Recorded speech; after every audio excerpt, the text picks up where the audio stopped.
안녕하십니까? 몸과 마음의 치유를 지향하는 하이슨 힐링 하우스가 여러분과 함께합니다.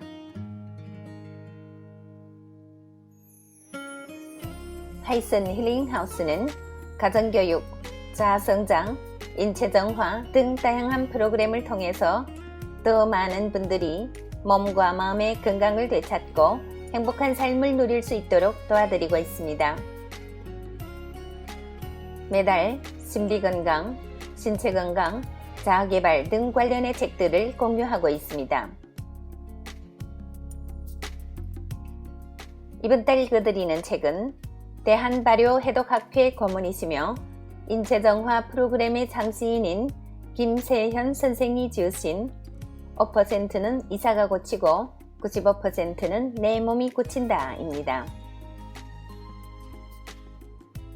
인체정화 건강혁명, 스스로 고치는 몸 이야기. 약 먹고 병원 다니는 것을 당연하게 생각하지 마라. 비만과 고혈압, 당뇨, 암으로부터 벗어나려면 몸부터 정화하라. 내 몸은 스스로 회복한다. 비우고 새로 채우는 인체정화 프로그램. 오늘 나누게 되는 내용은 챕터 2 대변에 건강의 열쇠가 있다 중에 7번째 부분이 되겠습니다. 복합활성 효소로 만성질환의 답을 찾자. 효소란 동식물과 미생물이 활동에 의하여 생산되는 고분자의 유기화합물이다. 일종의 유기촉매로서 단백질과 복일군이 결합된 물질이다. 이 중 단백질 부분을 주효소라고 하고 복혈군인 비타민과 무기질을 조효소라고 하며 이들 양자가 결합된 형태를 복합효소라고 부른다. 효소는 외부에서 받아들인 영양소를 소화 흡수시켜 활력을 발생시키며 낡은 조직을 폐기하고 새로운 조직을 만드는 작용에 관계한다. 본래 효소는 세포 안에 존재하면서 생명 유지에 관계된 온갖 화학적 반응을 촉매하지만 세포 조직에서 분리해도 그 작용을 상실하지 않는다.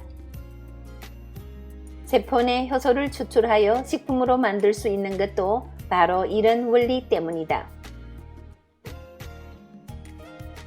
효소의 촉매 작용에 대해 잠깐 설명하고 넘어가자면 A와 B로 구성된 화합물 AB가 있다고 하자. 이 물질이 C와 만나 화학적 반응을 일으키게 되면 새로운 물질인 A와 B, C로 새롭게 태어나게 된다. 순차적인 반응이 축적되면 어느 시점에서 역반응이 일어나는데 AB와 C로 분화된다. 이렇게 두 가지 물질 AB 플러스 C와 A 플러스 B, C 양쪽이 일정한 비율에 달한 상태를 평형 상태라고 부른다. 평형 상태에 도달하는 속도는 AB와 C의 농도 및 압력과 온도가 높을수록 빨라진다. 이때 농도, 압력, 온도 외에 반응의 속도를 높이는 물질이 있다. 이를 촉매라고 한다. 촉매는 반응, 역반응의 속도를 높이지만 평형 상태에서 각 성분의 비율을 바꾸는 일은 없다. 재미있는 것은 하나의 효소가 작용하는 기질이 극히 한정되어 있다는 점이다. 하나의 기질에 대하여 한 종류의 화학 결합만 허락하는데 기질로부터 생성되는 물질로 정해져 있다. 그러므로 생체에 내재된 여러가지 대사를 진행시키기 위해 하나의 유기물은 여러 종류의 효소를 갖게 된다. 생체 반응에 소용되는 효소의 종류만 해도 300만 가지가 넘는다고 한다. 인체는 셀 수 없는 만큼 많은 종류의 효소를 낱낱이 보유하고 있기보다 상당수는 예비군 역할을 하는 원형 엔자임이라는 형태로 간직하게 된다. 효소의 대표적인 기능이 항상성 작용이다. 항상성이란 인체가 항상 같은 상태를 유지하고자 하는 성질을 말한다. 가령 인체의 혈액은 정상 상태에서 약 알칼리성을 지향하는데 물 단식이나 다이어트 등을 통해 피가 산성으로 변하면 효소가 달려와 약 알칼리가 되도록 대사를 조정하게 된다. 또한 체내에 이물질이 침입하면 이를 퇴치하기 위해 효소가 작용하게 된다. 병원균이 침입에 대하여 저항력을 강화시키는 것도 이런 범주에 속한다. 병원균이 침입은 항상성을 무너뜨리는 요인이기 때문이다. 이렇게 해서 생긴 병원균이 시체를 체외로 배설하는 일에도 효소가 관여한다. 즉, 효소는 혈액을 정화하는 막중한 역할을 맡고 있다. 혈액 속의 노폐물과 염증의 병독을 분해 배설하며 혈중 콜레스테롤을 용해시켜 혈류를 원활하게 만든다. 이처럼 효소는 혈액을 정화시키는 중대한 역할을 맡고 있는데 이 일에 제동이 걸리면 당뇨, 고혈압, 암 등의 대사증후군이 발생하는 것이다. 효소로 하여금 혈액 정화를 순조롭게 진행하게 하려면 엉뚱한 데서 힘을 쓰지 않도록 해야 한다. 가령 과식이나 불량 음식을 소화시키기 위해 원형 엔자임이 전부 동원된다면 피 오염을 막을 수 없는데 우리는 소화효소, 작기, 대사효소의 상태를 건강 상태라고 하고 소화효소, 크기, 대사효소의 상태를 반건강 상태라고 한다. 반건강 상태를 지향하기 위해서는 체내 효소를 보충하는 일이 중요하다. 외부에서 식품의 형태로서 단백질, 주효소, 미네랄, 비타민, 저효소를 공급한다면 체내 효소의 부족분을 충당할 수 있다. 복합활성 효소는 이 두 가지 효소 외에 알파, 베타, 세타 등의 물질이 혼합된 형태로서 체내에서 필요한 효소를 공급할 뿐만 아니라 효소 활성화에 필요한 미량의 물질을 아주 많이 지니고 있다. 일반 효소가 한 개의 연장만 갖고 집을 고치는 기술자라면 복합 활성 효소는 아주 다양한 연장을 가진 기술자라고 할 수 있다.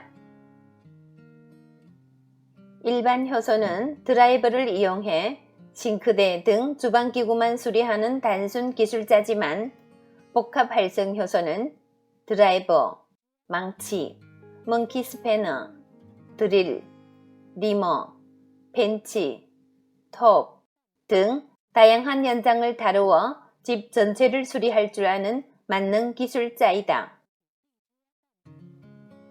복합 활성 효소 안에는 철근, 벽돌, 시멘트, 목재, 실리콘과 같은 건축 재료라고 할 수 있는 미량 물질을 포함하고 있어 신체 전반이 대사 과정과 세포의 생산, 부활에 개입할 수 있다.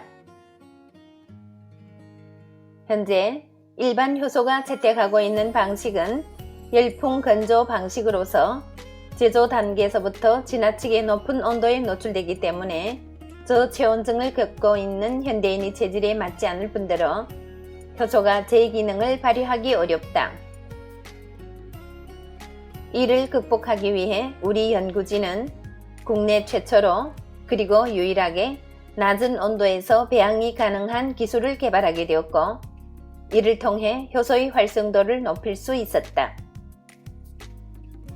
즉, 복합 활성 효소는 저온, 저압, 다차원 발효 기술을 통해 만들어진다. 이 중 다차원 발효란 해조류, 공류, 생량류 등 다양한 재료를 중복 발효시킨 것을 말한다. 해조류의 경우 과학으로 입증되지 않은 수많은 물질들을 흡수하며 자라기 때문에 지구상에서 가장 영양가가 높은 식품 중의 하나로 꼽힌다. 이처럼 유익 성분이 많은 해조류도 그냥 먹으면 흡수율이 30%에도 미치지 못하지만 발효해서 섭취하게 되면 80%까지 흡수율을 끌어올릴 수 있다. 대개의 효소가 설탕을 바탕으로 발효한다면 복합 활성 효소는 공류를 사용해 발효하는 것이 특징이다. 즉, 해조류와 공류를 섞고 공류와 생양류를 섞어 중복 발효해서 얻어진 물질을 한 번 더 혼합하여 발효하면 복합 활성 효소가 만들어진다. 공류가 좋은 것은 당을 가지고 있으면서 설탕에 들어있지 않은 유익한 성분을 다량 포함하고 있기 때문이다. 신비 물질은 이 과정에서 생성된다. 미량 미네랄 등 효능이 밝혀진 것도 있지만 현대 과학으로 입증되지 않은 성분도 적지 않다. 또한 우리 연구진은 버섯류, 상황버섯, 영지버섯, 운지버섯, 표고버섯 등과 꽃가루 발효에 성공했다. 이 제품은 일본에까지 수출하고 있으며 아토피, 전립선, 암 등의 환자들로부터 대단한 호평을 받고 있다. 본초 강목에 보면 버섯은 만병을 다스리는 신초로서 장복하면 몸이 가벼워지고 늙지 않는다고 되어 있다. 꽃가루의 경우 노화 방지와 정력제로 으뜸일 뿐 아니라 중풍을 예방하고 알코올성 간염이나 오래된 장염을 치료하는 데 특효라고 기록되어 있다. 이것을 발효시키게 되면 상승작용이 일어나 흡수율이 좋아지는 것은 물론 유익 성분이 증대된다. 이외에도 더 효과가 좋은 제품을 개발하기 위해 현재 나와 뜻을 같이 하는 한의사들이 연구에 동참하고 있다.